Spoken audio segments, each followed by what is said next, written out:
Today is the 13th of October, 2020. We are at the ADUC at Morehead State University, and the interviewer is Christian Wright. Can you please introduce yourself? All right, I am Tyler Baker, and I'm from Versailles, Kentucky. And you said you're in the Craft Academy, Tyler? Yeah, so I'm in the Crafts Academy. I'm a junior in high school. So you're a little bit of a different perspective than what we've been getting so far. Yeah. That's good. Do you have any idea what you're wanting to major in yet?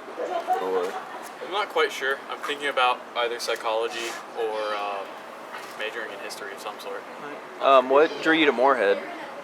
What drew me to Morehead was the Craft Academy program, and over Western, I guess I like the placement of it. It's a bit more rural.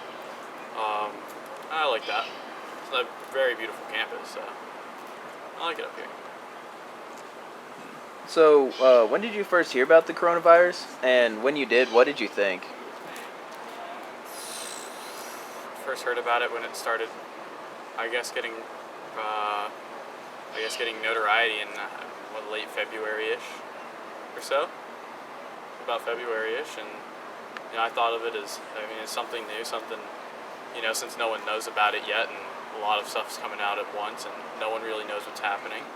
Something to be worried about, something to try and plan for. Of course, there's widespread panic over grabbing toilet paper and other things, but Great toilet paper shortage of 2020.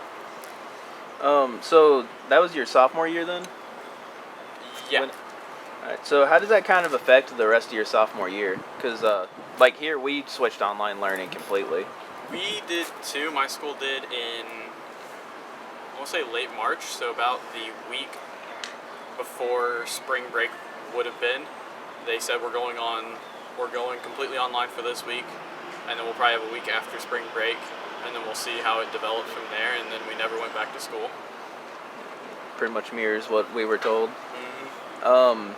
So how did that kind of impact the material you had to learn last year? Well, so for the advanced placement courses, the AP courses, they cut off the last section of the classes and said, we don't need you to teach new material. We'll stop it about where you all should be.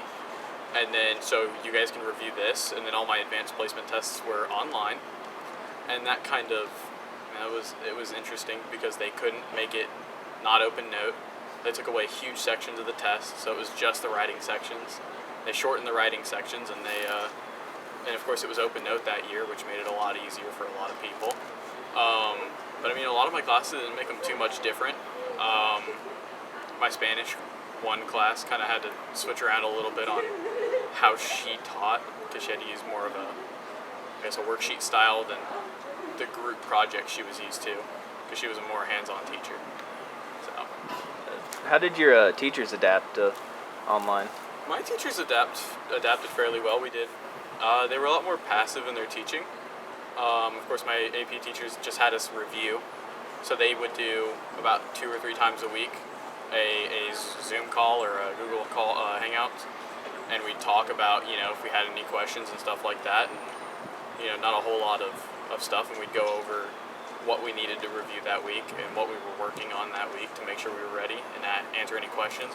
And then my Spanish teacher was putting out worksheets, but we did calls every few days, and we do a game, so to kind of make sure we were actively learning it. Sounds like it buffed pretty well. Mm-hmm. So in that early stage, how was life during the pandemic? It wasn't bad for me. I live Versailles isn't a huge town. It's got a smaller number of people. Not very many places closed down for us, to be honest with you. There weren't too many businesses down there, but I think only our barbershop closed down. Just our restaurants kind of shut down and switched over to takeout, then sit-down restaurants. And so, it was a little bit of an adjustment, but our town handled it fairly well. We were, I think we were ranked second in the state for least number of cases for the longest time. Solid. So I didn't see much of it at all. I think it was May or June before we started seeing a spring up in cases, and it was still only like 40, 50 maybe. So we didn't see much. Then moving forward to now, how's do you feel like things have kind of gotten more back to normal? I do. Of course, restaurants, a lot of them are really reopening. They're a little spaced out more now, and they're a bit more closed than usual. But I mean, they're all reopening. They're trying to, at least.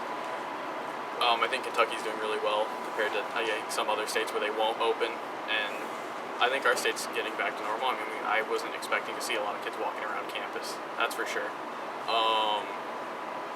I think it's going a lot more back to normal. I think there's still a bit of weirdness to it. People avoiding, there's the social distancing stuff, and people are mostly respecting that. And so I think it's all going fairly well, and I think things are returning back to normal as much as we can get it to at the moment until they can get it more sorted out. And how's the pandemic changed how you use technology? Well, I think like my computer, I played a lot of games on my computer, but I think now I use it a lot more for school-related purposes. I mean, most of my classes are half online, half in person, so I only go into class every other day. Or, I mean, one of my classes is entirely online because he didn't want to, it was for a while entirely online. He didn't want us to come in. And so it's been interesting. I've used it a lot more than I would usually for classes. I mean, I've had online assignments and stuff, but I've never really, I guess, been full-time on a computer for classes. It's definitely a learning experience. Mm-hmm. And then, how do you feel about the rules the university handed down about COVID? Which rules are you? Just like the basic ones they shot out to us right before the semester started, like the masks, social distancing, and all that. I mean, it's, I'm completely fine by abiding by them, but I think it's a great thing that they're, taking precautions to keep people safe, to keep students safe. They're doing what they can, because, I mean, still, even now, it's still not something we have a whole lot of information on. We still are very iffy. I mean, the CDC put out information on it could be something, I mean, just a few days ago, and they immediately took it back because they had no idea. They were still like, well, we actually don't know. So I think they're doing as well as they can. I like the precautions. I like that they're taking precautions. I think it's a good thing. So yeah, I think they're doing a great job with it. And talking about kind of conflicting things, the state and federal governments have been a little conflicting over guidance they've issued. What are your thoughts on that? On the differences between federal and state government? Yep. I think it's interesting to see. I guess I think right now we're in a huge state of political divide, and I think showing this divide is really, the divide is really telling between, no state having the same policy on it, and certain states being against the federal government, some states being with them, and so you're really seeing a political divide in, state to federal government. I don't think it's caused too many problems, especially not for us in Kentucky. I think our governor's doing a fine job with it. He got stuck with a pretty bad year to start off being a governor with.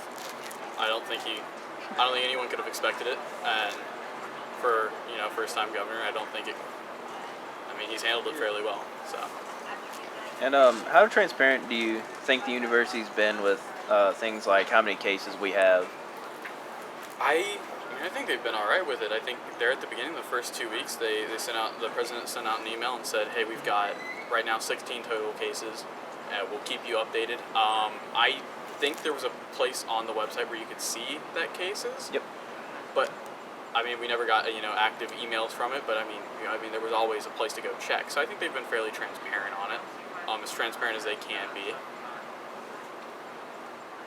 And so a little, kind of recently, we all heard the president was confirmed to have COVID. What were your thoughts kind of when you heard that? I figured he'd probably come out all right. I figured he'd probably get the best treatment the U.S. could offer, because he holds the highest place in the U.S. government, and quite possibly, with our standing foreign policy-wise, I think one of the highest standing in the world. So I think I figured he would do all right. Of course, he's an older guy and he's overweight, and so he did have a few things going against him, but he came out all right, and I was just hoping that he did come out all right, because I think with the current political climate, I don't know how well an election year would have gone if he had died right before the election. I don't know how they would have handled it. I think that was a lot of the question on a lot of people's minds. Well, and of course, I mean, this year has been interesting politically for a lot of reasons. I mean, because I don't think anyone in government has had to discuss, well, what happens if the president dies this election year? Who's rerunning? I mean, we've never just had it happen. Yeah. So I think it really shakes things up, really makes people worry. Yeah. And then a little more recently than that, the governor of Michigan, there was a militia that was targeting her for quote-unquote tyrannical acts to prevent the spread of COVID in her state. And just today it came out the same group targeted the governor of Virginia. Do you know have you heard anything about that? And if you have, what do you think? About a militia targeting them? I know there's probably groups of people who are very much against her. I think some of the things she's done are very wrong. They were putting young adult COVID positive patients in nursing homes, and which caused and she's been very, she hasn't been transparent whatsoever with the numbers of how many patients are dying in nursing homes. Because they're, unlike states like Ohio and Indiana, they're leaving out how many of those deaths are coming from those. They're not recording deaths from retirement homes because they're not state licensed, even though they are still used in Michigan. So I think some of the things that she's done, closing off certain sections of stores. There was a story, a woman couldn't get a car seat for her child and they would not sell it to her. She went past the tape and she got it herself. She said, "I'll buy it," and they said no, they wouldn't sell it to her. Of course, that's a huge safety thing in itself of child. I mean, if she gets hit in a car wreck, her child could very easily die without a car seat because it's not built for a child, it's not a regular seat. So I think the people of Michigan have a right to be upset. Militia targeting, I haven't heard specifically about that. There's large groups of people who have been upset with her for a long time this year.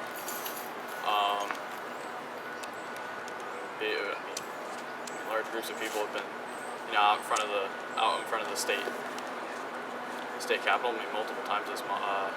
Once this month was for her to release the numbers of nursing home deaths. It was a rally for that. So I think I could probably see that it probably did happen. I don't know though. Is there anything else you'd like to talk about or add? Not off the top of my head unless you can think of something. Nope. Thank you for your time. All right. Thank you.